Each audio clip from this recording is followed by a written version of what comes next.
Now to a mystery we need your help to solve. Paul Shuman-Moore, a 19-year-old college student from Chicago, disappeared from Grinnell College in Iowa 2 weeks ago, allegedly leaving behind just a letter and a trail of unanswered questions. Phil Keating investigates.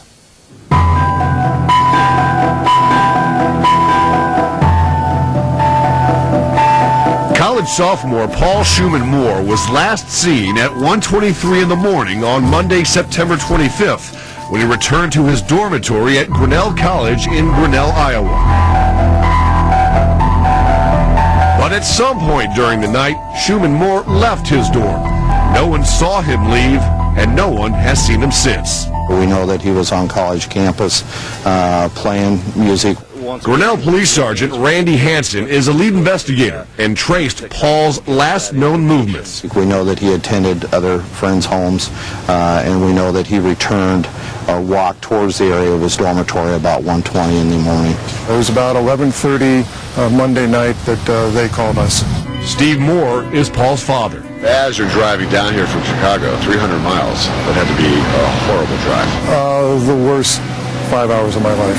At that point, we didn't really know what to expect. The 19-year-old's last weekend was filled with a normal college kid's activities, starting with an ultimate frisbee tournament on Saturday. This totally caught us by surprise. Brian Williams is a teammate. That weekend before he disappeared was the tournament, and he was out here. He was having a great time. Went to the party afterwards. Then early Sunday evening, he played his guitar at this campus night spot, Bob's Underground. I was actually at the show he played the night he left. Kevin Plattner is another frisbee teammate. So I actually talked to him right after his show. He seemed completely normal.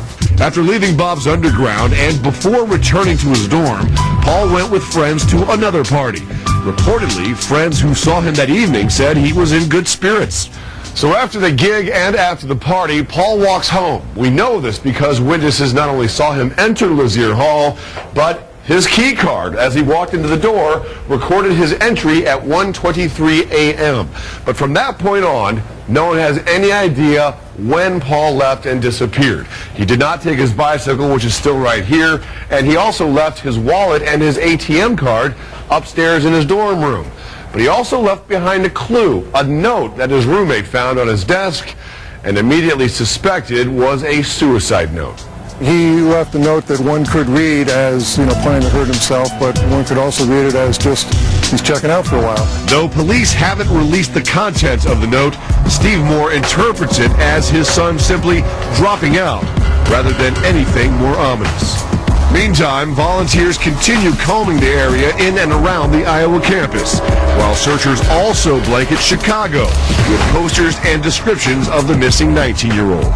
Right now, this is still just a missing persons investigation. How much longer do you think this is going to exist day after day of wondering where on earth is he?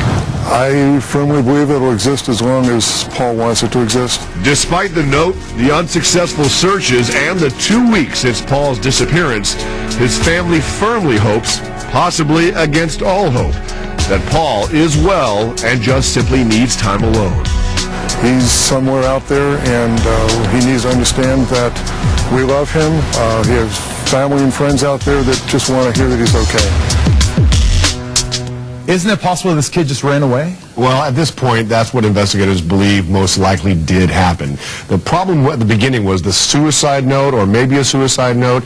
Apparently he used the term such as, "I'm cashing out," and that was, you could read that two ways. But after searching within 3 miles all around the campus, no body found. Most of the experts say most likely he just checked off the grid for a while to get some space, and his parents just hope, he calls at some point, lets them know he's still alive. Well, maybe you'll see that and do that. Yep. Thanks, Phil. Again, Paul Shuman-Moore, 19 years old. He's 5 foot 7 inches tall, weighs 138. Last seen wearing a green T-shirt, light-colored plaid shirt, and white sneakers. If you have any information, please call the Grinnell Police Department, 641-269-4600.